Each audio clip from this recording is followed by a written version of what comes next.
Hey YouTube, it's me, Brandon Colonel again. I've got another knife review, as promised, on the Kershaw Volt 2. Now, there is a couple of differences between this one and the original Volt, which I'm not too up to date on the original Volt. I just know that it was made out of immensely better materials. I think it might have been a composite blade, and it was a frame lock for one, and obviously better materials. But this one, from what I've seen dropped my knife. But this one, as I've seen from the pictures, actually stays pretty true to what the original Volt looked like, which is one of the things that drew people in. Sure, it was also had to do with the pricing, the fact that it was better materials, but this original blade shape and handle shape and just overall knife geometry is what originally drew some people to it. Others, it was the fact that this is an R.J. Martin design. Some people just really like R.J. Martin and they're only going to buy his knives. Honestly, if it looks good, then go ahead and get it. If you like the way that it looks, who cares? But this is, as you can pretty much see, it is spring assist, and it's got the Kershaw patented speed safe mechanism developed by Ken Onion, and it is a liner lock, which you can see that's actually a pretty substantial liner lock. There's not even a relief cut in there to make it any weaker or bend any better or whatever you may think it does. that liner lock is pretty substantial. And let me see if I can get you the lockup. It's actually about 100% lockup. Maybe just a little bit over, maybe 102%. But that's a pretty substantial lockup. Blade play is minimal. If you're doing it at the bottom, you're not going to feel anything. If you do it at the very top, you can just feel the slightest bit of blade play. But when you're actually using this thing, it makes no difference whatsoever that you're actually going to notice. And the pocket clip is actually reversible for right-hand carry only. You can carry it tip down or tip up. I prefer tip up carry on mine. The one problem that I have with the pocket clip, which it actually, in my opinion, that's actually a pretty cool pocket clip. I like the way that looks. The one beef that I actually do have with the pocket clip, though, is the way that the handle material actually is, which you can see how that it has all the really cool texturing on it, which that was another thing that brought me to it, just the design on the handle. But that coupled with the fact that that's insane pocket clip retention. Like, you can barely wedge your finger under it for anything. And so the fact of the texturing coupled with that insane retention makes it nearly impossible to get in and out of your pocket one-handed until you've practiced with it a little bit to get it just dead on. But even then, it's really slow getting out of your pocket. Let me see if I can actually show you what I mean real quick. Okay, that's my ZT. It takes a little bit to get it in there. That's as fast as I could get it open. I wasn't trying to purposely go slower. Let me show you one-handed. It takes a little bit of fiddling around with. That's how long it takes. And then let me show you again getting it out.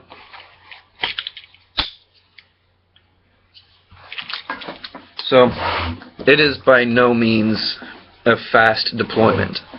It does take quite a bit to get this thing out because of that insane pocket clip retention. And if they didn't have that little sweep up right here, it would be completely impossible and you would never get it in. Let me get my ZT back in here, because that is my EDC for the day, because I plan on going out today.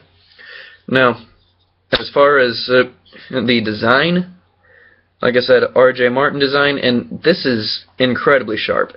Out of the box, it was more deceptive than I thought, because out of the box it was sharp enough to slice paper, but then again I also wasn't going up completely up the blade, And the reason why I say it was deceptive when in its sharpness is because upon further inspection, there was a lot of waves in the design. Well, not design, but there was a lot of waves in the edge, which means that they didn't sharpen it properly.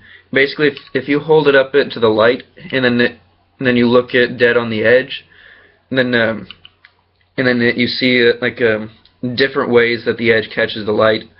And I'm not talking about jagged edges or micro serrations or anything like that. Not anywhere near that. This was actually as smooth as could be right out of the box. But if it on the edge, you can see different ways that it catches the light, almost like it's ridges. And I'm not even talking about this part. I'm meaning it that part where you can see it almost look like it changes colors, just right here. And then, let me see if I can explain this a little bit better. Basically, this part right here, not the very edge, but just the part where it's really silver and almost mirror-like if you look dead at it. That part on the side of it, it was just reflecting light very differently, and I could tell that it just wasn't sharpened properly. Now, like I said, sharp enough to cut receipt paper. So it was sharp, just the way that the ridges were, and that there was waves on it, so that way when I started actually doing in-depth cutting tests on it, then it would start catching in places because the ridges were stopping it from going forward, and then it would just end up tearing the paper the rest of the way. So then I spent a little bit trying to resharpen it, and I also did just a little bit of a reprofiling on the edge to make it just a little bit more acute. But in order to take out those ridges, I had to get pretty drastic. For whatever reason, this stone, which is a diamond file stone, for whatever reason, it just wouldn't get it. I don't know. It just wouldn't take care of it. So instead, I used the same file, which I do not currently have it with me right now. It is locked away in another part of my room, which I don't feel like getting it right now. But I had to use my rod file, which is also a diamond file, that I actually used to sharpen my ZT. Basically, I had to use that for about 10 minutes on this before it finally showed signs of smoothing out, to the point where it was just one reflection the entire way across. And after that, then I spent about another 10-15 minutes just getting it smooth so that it wasn't such a rough edge. And this is the end result.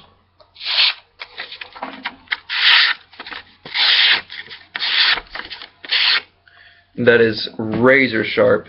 I don't know if it would actually come up on camera, but so I'm not even really going to try that, because honestly I can't even see hair on my arm in the camera. But this is actually hair popping sharp, and I can literally shave the hair off my arms with it. So it is. This is actually razor sharp. Other people I've talked to that had it, excuse me. Other people that I've talked to said that it was razor sharp right out of the box. They didn't have to do anything to it, and it was just a phenomenal. Yeah, got the hiccups and burps. But it was razor sharp right out of the box for them. They didn't have to do anything to it, and it was really good overall. And so, yeah, trying to get that reflection out of my glasses. But yeah, so this is overall a really good design. They've actually got 4 finger choils. There's one right here, here, and then there's a slight one right here, but it's just enough for your pinky to really get some good grab on it.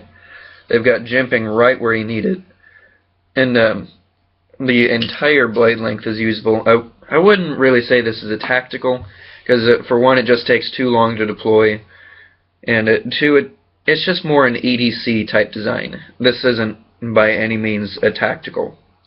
It could definitely save your life if you put it in that use, but I just wouldn't really want to put it under that kind of stress. But things that I don't like about the design is the handle material. If that was a little bit better, then I wouldn't mind so much. Like, let me get out another knife that actually has similar things on it. One sec. There we go. Okay. Basically, this knife, the CRKT M16-02Z. I've made a review on this already before. Go and check it out. But this is basically the exact same material. They call it Zytel. It's glass reinforced nylon, and which is the exact same thing as this. Also, same as the Kershaw Asset. All three of these knives, the exact same handle material. Now, this one, in my opinion, is one of the best. Even though it's actually smooth, it gives some of the best grippy feel to it. I don't even know how that. Yeah, I don't know how it does that, but it has a grippier feel. Now, the Kershaw Asset, the way that the ridges are on this, and the way that the machining is done, it just gives it a little bit more solid of a feel. Whereas this one, it's just really smooth. There is no grip on this texture. The texturing does absolutely nothing. It does absolutely nothing. The grip comes into play from those 4 finger choils and the jimping right where you want it. Otherwise, like I said, there is no grip on this knife whatsoever in the way of handle grippiness. And which, by the way, they've also put a little bit of jimping on the liner lock, so it just gives you a little bit of extra stuff to grip onto when you're closing it. And another thing that I don't particularly like, but it takes a little bit of getting used to, and after a while you don't notice it anymore, is that the spring assist on this is actually pretty stiff. Like on the Asset, it's pretty easy to get it down, up and down. It's really easy. Even my ZT, as powerful of an open as this is, when you're closing it, it goes down like a dream.